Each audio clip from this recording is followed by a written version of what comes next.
Sweden में कुरान को जलाए जाने के बाद एक मुसलमान अहमद अल्लूश ने कुछ ऐसा कर दिखाया है जिसकी आज पूरी दुनिया में चर्चा हो रही है।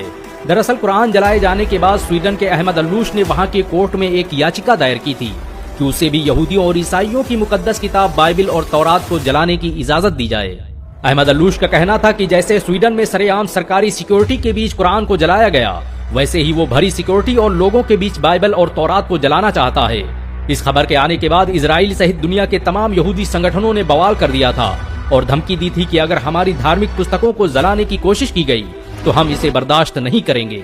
इजराइल के राष्ट्रपति ने तो यहाँ तक कह दिया था कि तौरात हमारी सबसे मुकद्दस किताब है, इसकी हिफाजत हम पर फर्ज है और हम इसकी हिफाजत करके रहेंगे। स्वीडन की अदालत ने अहमद अल्लूश की याचिका के बाद उसे बाइबिल और तौरात को जलाने की इजाजत दे दी थी, क्योंकि स्वीडन में धार्मिक पुस्तकों को जलाना अभिव्यक्ति की आजादी माना जाता है, जिसके बाद दुनिया भर की नजरें स्वीडन के इस मुसलमान पर थी। ये इतिहास में पहली बार था कि किसी मुसलमान ने आसमानी किताब बाइबिल और तौरात को जलाने की इजाजत मांगी थी। अहमद अल्लूश तयशुदा वक्त पर कल इजरायली दूतावास पहुंचे। उनके एक हाथ में लाइटर था तो दूसरे हाथ में बाइबिल और तौरात। चारों तरफ दुनिया के मीडिया संस्थान और लोग बाइबल को जलाने का मंजर देखने के लिए मौजूद थे। दुनिया भर की निगाहें अहमद अल्लूश के हाथ में मौजूद उस लाइटर पर टिकी थी।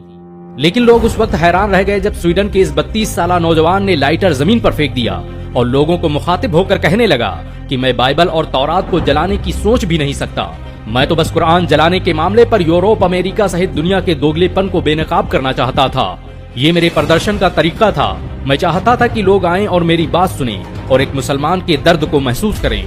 जिस तरह से यहूदियों और ईसाइयों को उनकी मुकद्दस किताब को जलाने की बात सुनकर तकलीफ महसूस हुई, उससे लाख गुना ज्यादा हम मुसलमानों को तकलीफ होती है जब हमारी मुकद्दस किताब कुरान की बेहुरमती की जाती है।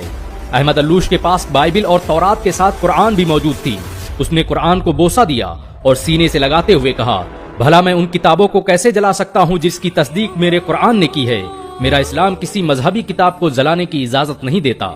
अहमद अल्लूश के प्रोटेस्ट के इस अनोखे अंदाज की आज दुनिया भर में चर्चाएं हो रही हैं।